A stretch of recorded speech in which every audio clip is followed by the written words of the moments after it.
Il y a les figures imposées, je crois, en patinage artistique. Là, on est dans les figures imposées. Le président de la République parle, le garde des Sceaux parle, les éditorialistes parlent, tous ces gens parlent. Rien ne changera. Ça va durer 8 jours, rien ne changera. Il y aura Lola, Philippe, rien ne changera. Il y a un truc qui m'a amusé. Gérald Darmanin a dit personne ne partira en vacances. Mais je suis même pas sûr qu'il ait les moyens de faire ça. Il a les moyens de dire dans son administration vous partez pas en vacances, vous restez juillet et août. Mais je crois pas. Je crois pas. Donc c'est une parole politique qui est complètement dévaluée. Peut-être viendra-t-il ces prochaines heures, Gérald Darmanin, qui essaye. Moi, c'est même pas lui que je remets en cause, c'est le système.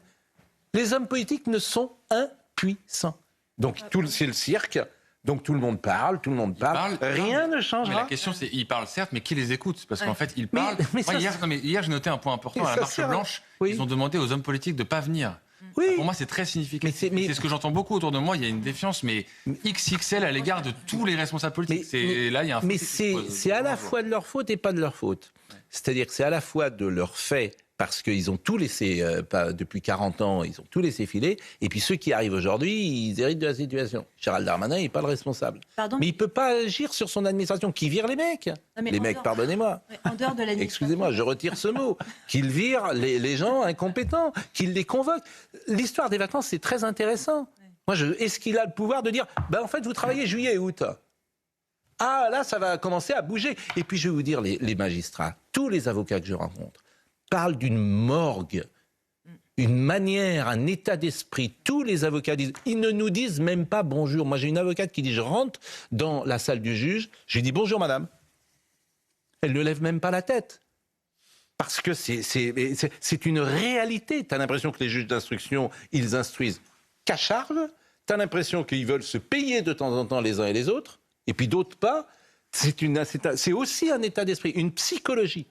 Donc ça fait beaucoup de choses. 70 000 dossiers divisés par 45, bien sûr. Ça fait 1500 par jour. Une sorte de morgue. Vous avez un dirigeant du PNF un jour qui a pris la parole alors que l'après-midi on allait juger Nicolas Sarkozy et qui a expliqué que quoi qu'il arrive, le président de la République était coupable. Mais enfin, on a vu ça où? C'est incroyable le poids de la justice en France, de cette justice médiatique. Je veux dire que... Georges Fenech, bonjour. Bonjour, monsieur le procureur. Mais moi je trouve que c'est invraisemblable. Vraiment, c'est invraisemblable la magistrature. Enfin, le juge Burgot, il est toujours là. Vous vous souvenez de ce qu'avait dit François Mitterrand? Oui, je me souviens très bien, oui. Très bien. Ils ont tué la monarchie, les juges, et ils finiront par tuer la République. Méfiez-vous des juges. Effectivement, ils ont tué la monarchie. Vous vous souvenez de l'histoire des parlements? Oui, je sais pas si c'est les juges qui avaient lancé la fronde. Bien sûr, oui. Et qui a... Quoi? Il n'y a pas que ça, mais bon. Non, mais... Raccourci. Non, mais je veux dire qu'aujourd'hui, on a créé, comment pourrais-je dire, on a joué à l'apprenti sorcier. On a créé un monstre démocratique, en démocratie, qui est un pouvoir autonome, qui ne rend compte à personne, qui se juge lui-même, qui se autopromeut lui-même. C'est devenu une sorte de pouvoir qui est complètement isolé par rapport aux autres pouvoirs. Et la conséquence, c'est que, sans légitimité propre, puisque le juge n'est pas élu, ils ont décidé, à un certain moment, de de s'exonérer de la loi, de s'exonérer du ministre de la Justice, et vous avez raison, le ministre de la Justice n'a plus aucun pouvoir, puisque notamment depuis Mme Taubira, il ne peut plus adresser d'instructions individuelles au parquet, qui est quand même censé représenter la société. Donc toute politique pénale qui est voulue par le peuple, elle est appliquée au regard d'une autre vision idéologique, et en réalité, la politique pénale se fait dans les congrès syndicaux, elle se fait sur les murs des cons. Ce sont des juges qui, aujourd'hui, se sont totalement exonérés. D'ailleurs, la personne du mur des cons, elle avait été condamnée à rien du tout, je crois. Oui, 500 € d'amende avec sursis. Et dans la foulée, promue à Bordeaux. Oui, bien sûr. Donc c'est pour ça que la proposition de M. Retailleau de créer une cour disciplinaire, en réalité, l'idée est bonne, c'est-à-dire faire en sorte que les magistrats puissent rendre des comptes devant une instance qui soit une instance qui ne soit pas des magistrats, qui soit indépendante, qui ait un regard extérieur. C'est aussi un état d'esprit, je vous assure, un état d'esprit. Cette morgue, parler avec les avocats, c'est invraisemblable. Tu as l'impression que ces gens sont tout puissants. Mais ils le sont. Oui, mais enfin, on ne traite pas les gens comme ça. Puisqu'ils décident des candidats à l'élection présidentielle. Puisqu'aujourd'hui, ils ont un pouvoir absolument démesuré. On ne traite pas les gens comme ça. Y compris même les victimes. Je me souviens de l'affaire. Mais l'affaire Elias. Absolument, dont la mère a été qualifiée de populiste et de faire le jeu de l'extrême droite. Il y a également l'affaire de Karine Jambu, où on annonce par un courrier « J'ai l'honneur de vous annoncer que monsieur, donc le criminel, a été libéré ». Donc en effet, il y a aussi un mépris personnel, un manque d'empathie de la part de certains juges vis-à-vis malheureusement des victimes. Au-delà même du problème idéologique ou de l'emprise idéologique sur la magistrature, ou l'ensemble de la magistrature, ou une partie en tout cas, il y a aussi un problème structurel. Moi je suis désolée, le président de la République est également comptable. Il avait promis 15 000 places de prison, Pascal, parce qu'il y a certes des magistrats également qui travaillent bien, mais quand vous avez 700 dossiers, des centaines de dossiers, et que vous devez placer les gens en prison, eh bien vous n'avez plus de place. Il y a une sursaturation malheureusement des places de prison. Et également, je termine juste là-dessus, un problème diplomatique. Un quart des prisonniers sont étrangers. Ils devraient être envoyés chez eux. Et malheureusement, ils ne le sont pas. C'est également un problème. Simplement un mot. Vous avez évoqué Nicolas Sarkozy. Georges Fenech. Moi, je me souviens très bien, vous aussi, en 2011, l'affaire Tony Meillon. Un juge d'application des peines libère Tony Meillon, qui est un récidiviste, un violeur, etc., lequel va assassiner derrière une joqueuse, Laetitia. Oui. Ça avait créé, comme aujourd'hui, ça avait créé vraiment une émotion dans le pays. Et Nicolas Sarkozy a eu le tort de dire il faut une responsabilité des juges. Mais il lui règle son compte. C'est un commentaire que je fais là, mais vous ne pourrez pas m'empêcher qu'il lui règle son compte. Et croyez-moi, ils disent à tout le monde, vous avez vu, quelqu'un s'est attaqué à nous, voilà où il est aujourd'hui. C'est ça. Moi, je l'interprète comme ça. C'est une interprétation. Hein. Comment ? J'ai rien à vous opposer à cela. Ah bon ? Je suis content, mais tout le monde pense je me pose la question aussi. Tout le monde pense plus ou moins ça. Pardonnez-moi de le dire comme ça. Tout le monde pense plus ou moins ça en France. Bon, on va voir quelques séquences, si vous le voulez bien, et évidemment, séquences extrêmement émouvantes.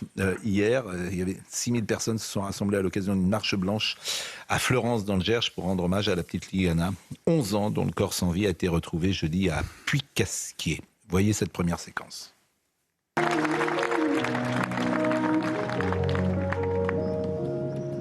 Dans mes bras, tu es arrivé, un souffle doux, un ciel enchanté. Ton sourire éclaire mes jours, petit trésor, mon plus bel amour. Quand tes yeux s'ouvrent sur le matin, je sens le monde devenir serein. Ta voix résonne comme une chanson, et je t'accompagne à chaque saison. Liana, tu fais mon étoile qui brille, dans mon cœur tu danses, tu scintilles,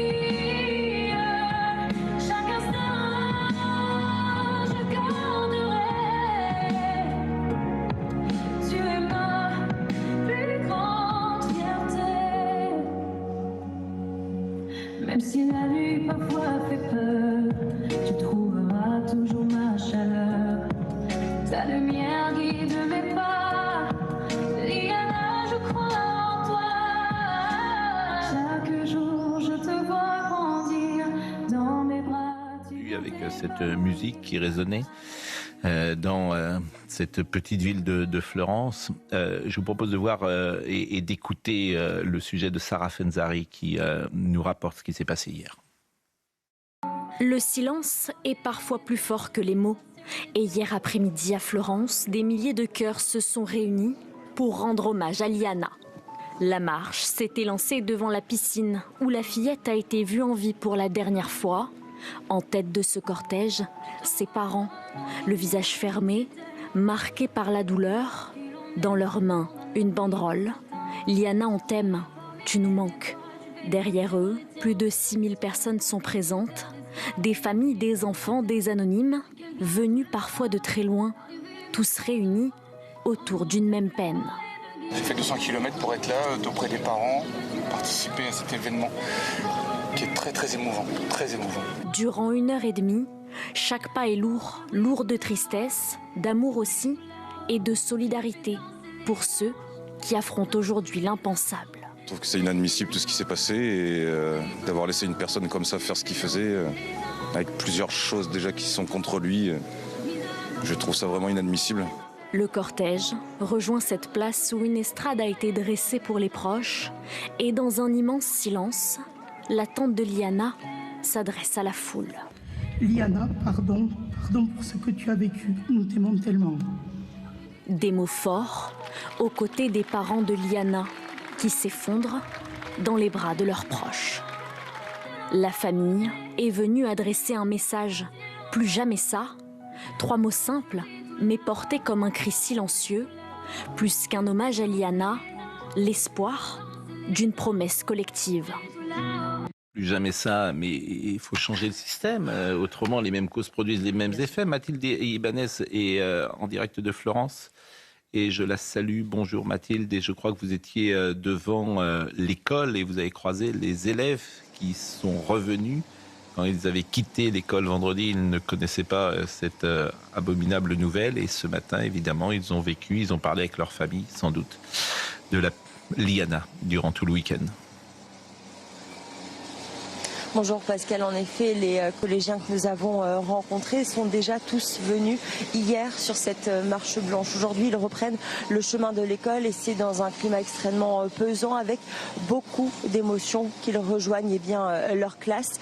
Nous, on a pu voir également énormément de collégiens venir avec des petits mots, des petits dessins pour rendre hommage à Liana, comme celui-ci où il y a marqué « Je t'aimerai toujours », un message qui s'accompagne de nombreux bouquets de fleurs, de bougies, de peluches, mais également le portrait de Liana, cet enfant. Depuis lundi, il y a une cellule d'aide médico-psychologique qui a été mise en place pour accompagner les élèves, un dispositif qui a été renforcé vendredi, mais selon la mairie, la cellule sera maintenue jusqu'à ce que les élèves n'en ont plus besoin. Merci beaucoup Mathilde. Écoutez justement quelques élèves que vous avez pu croiser et interroger. Oui, c'est gentil. Quand on a besoin d'aide, c'est comme j'ai dit, elle allait aider les personnes qui étaient dans le besoin ou quoi. Elle avait quand même beaucoup d'amis et personnes qui les met en amitié. C'est bien, elle avait quand même beaucoup d'amis. Moi, à mon avis, on va en parler encore aujourd'hui. Il y aura toujours les psychologues pour aller voir si on avait besoin. Gentille, souriante. À chaque fois que je partais le vendredi, elle me disait au revoir. On ressent beaucoup de joie parce qu'il y a beaucoup de monde qui se sont réunis pour elle. Donc ça nous fait du bien. Jérôme B, le père d'une fillette, a été victime de Jérôme B. Il témoigne devant la caméra, même si vous n'allez pas voir son visage. Et c'est vrai que c'était lors d'une soirée pyjama, dit-il. J'étais en classe ensemble, donc du coup, oui, je connaissais très bien la fille de M. Jérôme Barella. Voilà. Elles étaient amies, copines, voilà. Ma fille a été aussi victime de cette histoire, un protocole, on va dire, qu'il avait, qu'il a invité pour faire une soirée pyjama, même protocole avec soirée pizza et ainsi de suite. Elle a été victime d'attouchement, voilà, par ce monsieur-là, c'est tout. Ça date du mois de novembre. Ma fille a pu parler, voilà, donc du coup, si on a appris ça vendredi, on a fait la dépôt de plainte vendredi à la gendarmerie. Il n'y a pas de mots, je dis, il n'y a pas de mots pour ça. Ça serait moi, je ferais justice moi-même, mais s'il n'y aurait pas eu cette faute judiciaire, de la justice, à mon avis, ce monsieur-là aurait dû être déjà auditionné depuis longtemps, très longtemps, par rapport à la plainte de la maman du mois d'août qui a été en 2025. Et ça aurait dû être. Ce monsieur aurait dû auditionner, peut-être que toute cette histoire-là ne se serait pas passée. Histoire d'un fiasco judiciaire, mais ce n'est pas le premier.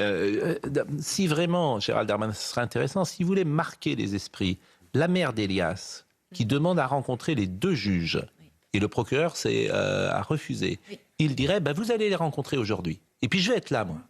Il peut être là d'ailleurs, il peut être présent ou pas ? Ministre de la Justice. Parce que autrement, ça ne sert à rien. Si le ministre ne peut pas agir sur son administration, ça ne sert à rien. Est-ce qu'il a le droit, par exemple, c'est concret ce que je vous demande, est-ce qu'il a le droit de dire, moi, lorsqu'il est allé voir d'ailleurs Nicolas Sarkozy en prison, vous avez vu le tollé que ça a fait ? C'est simplement le ministre qui va voir si un prisonnier est en sécurité, un prisonnier particulier. Mais il faut les mettre au pas. Pardonnez-moi, autrement ça ne sert à rien d'avoir un ministre. Il faut que l'administration obéisse au chef de l'administration, autrement l'autorité n'existe pas.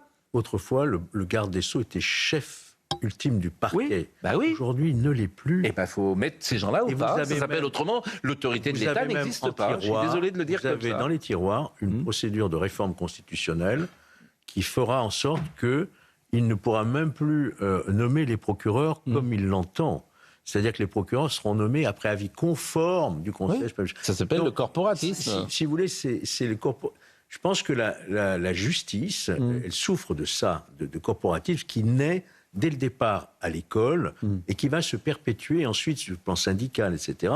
On dit même, il faudrait le vérifier, que la justice, c'est le corps de la fonction publique le plus endogamique. On se marie entre nous. Entre un procureur et un juge, il n'y a plus de séparation en réalité. Mais, en fait, c'est une question le statut est quasiment le même. Non, mais il faut bien comprendre. Les juges, moi, je les comprends. Ils veulent plus de pouvoir, c'est la vie. Tout le monde veut plus de pouvoir. Et dans n'importe quelle organisation humaine, c'est un rapport de force. Mais on ne vote pas pour un juge. C'est ça l'essentiel. La réforme de la justice se fera contre les juges. Il ne faudra pas attendre d'avoir l'assentiment. Gérald Darmanin, il peut, ce que je propose, il peut pas dire, il peut pas dire, les deux juges, je veux qu'ils reçoivent, il peut pas. Mais ce serait un scandale. Mais pourquoi? Et alors, il en faut peut-être des scandales de temps en temps. Mais indépendants de quoi? De pouvoir exécutif. Mais ils ne reçoivent aucune instruction. Donc à quoi sert un garde des Sceaux? À quoi sert le garde des Sceaux? Elle ne s'adresse pas aux juges, elle s'adresse aux procureurs qui sont devenus des juges. Donc quand M. Darmanin dit tout à l'heure ou hier, aucun magistrat ne partira en... J'allais dire ne partira en prison, ne partira en vacances. C'est de la poudre aux yeux. C'est pas la même chose. C'est de la poudre aux yeux. Il n'a pas les moyens. Non. Autant le ministre de l'Intérieur a les manettes sur le préfet... Mais le ministre de la Justice n'a aucun pouvoir sur les procureurs généraux. Bon, le fiasco judiciaire, on va voir le sujet d'Alexis Prince, et puis après je vais donner la parole à Éric Nolot, qui est bien silencieux ce matin. Alexis Prince. Si l'on connaît maintenant avec précision le parcours judiciaire de Jérôme Barella, reste à savoir où précisément la machine s'est enrayée. Le principal suspect du meurtre de Liana s'est fait connaître des autorités dès 2017, mais après plusieurs classements sans suite, c'est le traitement d'une affaire rapportée en 2025 qui pose question. Rosa, 12 ans, amie des filles de Jérôme Barella, pousse la porte de la gendarmerie en août dernier avec sa mère et dépose plainte pour dénoncer des viols répétés qu'elle aurait subis chez lui. Les examens médico-légaux établissent la plausibilité d'une agression sexuelle. La parole de l'enfant pouvait donc être jugée crédible et les gendarmes auraient pu auditionner le suspect, qui n'a finalement pas été entendu.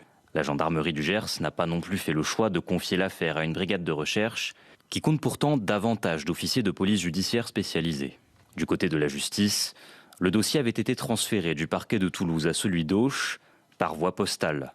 À partir de là, le dossier a mis pas moins d'1 mois à être pris en charge. La gravité des faits aurait alors été sous-estimée, malgré les préconisations de Gérald Darmanin, qui enjoignait au procureur de faire passer les cas de violences sexuelles sur mineurs en haut de pile.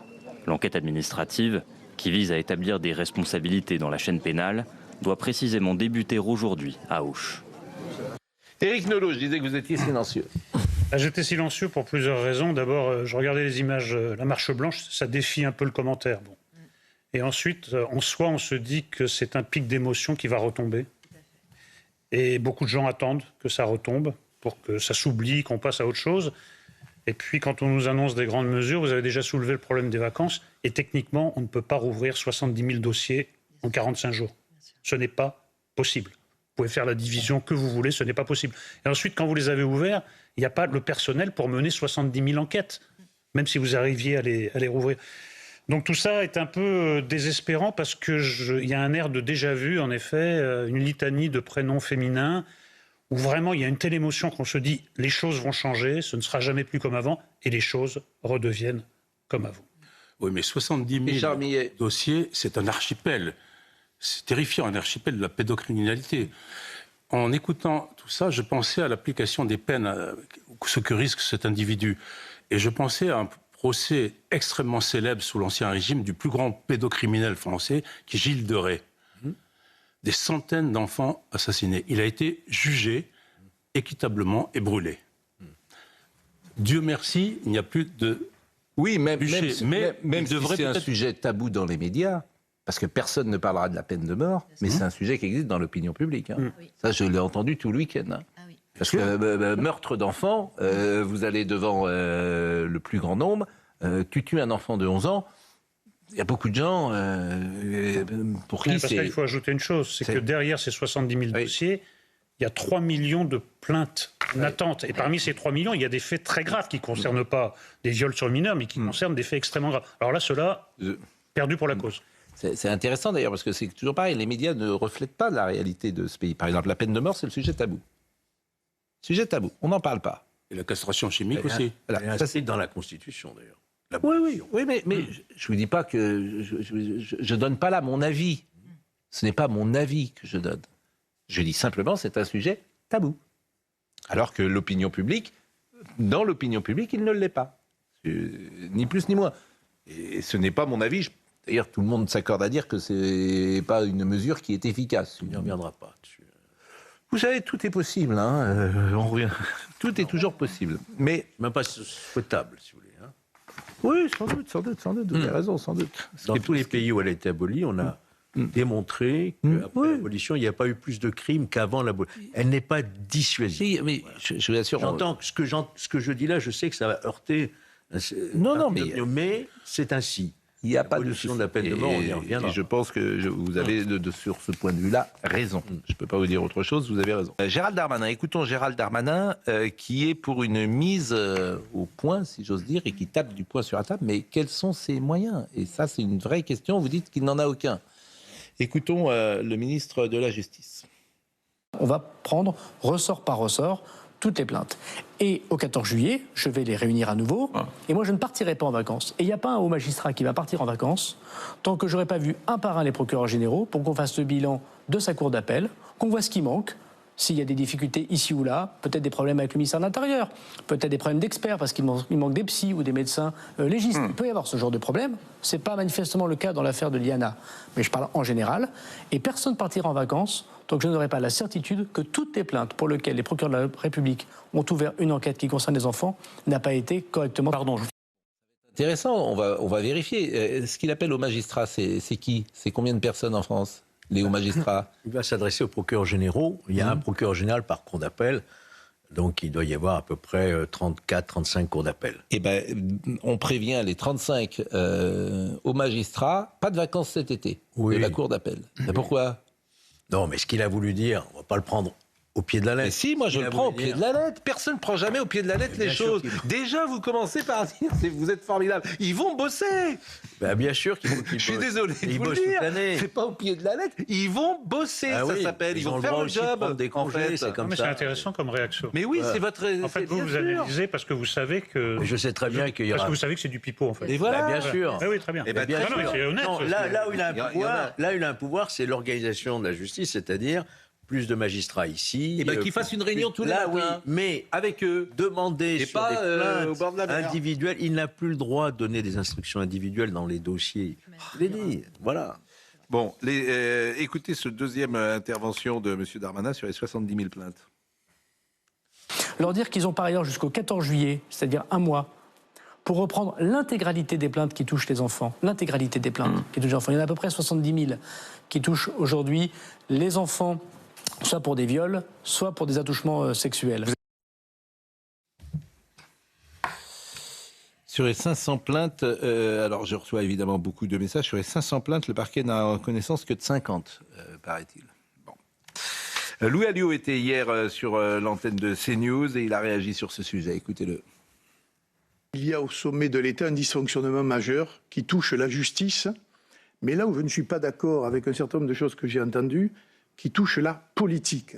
Car les dysfonctionnements judiciaires aujourd'hui sont le résultat de prises de décision politiques. Si un certain nombre de procureurs en France, ou de services de gendarmerie ou de police, orientent leurs enquêtes vers des sujets bien précis, c'est que la plupart du temps, ils ont reçu une feuille de route du ministre de la Justice. Il y a un avocat qui nous écoute et qui s'adresse à vous. Je peux le citer d'ailleurs, je ne le connais pas. Il s'appelle Maître Jean Panier. Il a 81 ans, 44 ans de barreau, ancien membre du Conseil de Paris, toujours en activité. Parce que les avocats, ils ne se couchent que pour mourir, manifestement. Alors, il dit, cher Pascal, je confirme la morgue des juges. Mais s'il vous plaît, ne passez pas à côté du problème actuel jamais évoqué, même par Georges. Pourquoi tous les parquets n'ont pas fait appel au moins pour les agressions des forces de l'ordre, pompiers, etc. C'est vrai ? Vous vous souvenez qu'on avait dit que Mme Becchio, à Paris, avait pris des réquisitions avec une certaine fermeté, mais qu'elle n'a pas été suivie. Il y a eu une dizaine d'appels, je crois. Ah bon, bah c'est déjà ça. C'est déjà ça. C'est déjà nouveau comme... Ouais, mais c'est l'ensemble, effectivement, qui aurait pu être frappé d'appel. Ils savent faire appel dans d'autres dossiers. Hein. Oui. Ah oui. Ils savent faire appel. Non, mais la priorité, ils savent mettre des moyens. La priorité des juges aujourd'hui, c'est les affaires financières, économiques qui touchent le monde de l'entreprise et le monde politique. Et pourquoi? Parce que c'est la lutte contre le capitalisme. Mais oui, mais c'est ça que vous ne voulez pas voir. Si, je veux le voir. Quand vous voyez des magistrats aller à la fête de l'UMA, dénoncer ceci, ils sont de ce côté-là. Soyez les défenseurs de l'ouvrier contre le patron, la fameuse harangue d'Oswald Bodo. Donc il y a un prix idéologique. Ils veulent se payer les politiques. Mais ils le disent très clairement, ils s'en cachent. Ils ne s'en cachent pas. Parce qu'ils sont à l'origine, évidemment, de cette démocratie qui est en difficulté aujourd'hui, à force d'attaquer les politiques, et notamment les politiques de droite. Mais on rappelle qu'à gauche, c'est plus facile. Quand tu es un politique à gauche, la justice, elle est plus clémente, manifestement. Là, j'ai vu, par exemple, que dans l'affaire l'affaire de la France Insoumise... dans les assistants parlementaires à l'échelle de l'Union européenne. C'est 2 poids, 2 mesures. Oui, alors après, c'était pas le même préjudice, mais en effet, il n'y a pas d'ouverture de... Il ne peut pas y avoir de juge de gauche. Et on va voir ce qui va se passer avec Marine Le Pen, si elle pourra se présenter ou pas. Parce que ça fait beaucoup quand même. D'ailleurs, il est possible que ce qui se passe actuellement influence la décision du 7 juillet. Qui a donné le pouvoir au juge de prononcer une éligibilité ? Oui, je viens de dire quelque chose auquel je n'avais pas pensé avant, mais je pense que c'est peut-être important. Il est possible que la séquence que nous vivons aujourd'hui influence le 7 juillet. Très possible. Parce que si en plus Marine Le Pen ne peut pas se présenter, ça va commencer à bouger en France. Vous vous leurrez, monsieur Pau. C'est-à-dire sur ce sens des magistrats de dire on va bouger. Ils ne bougeront pas.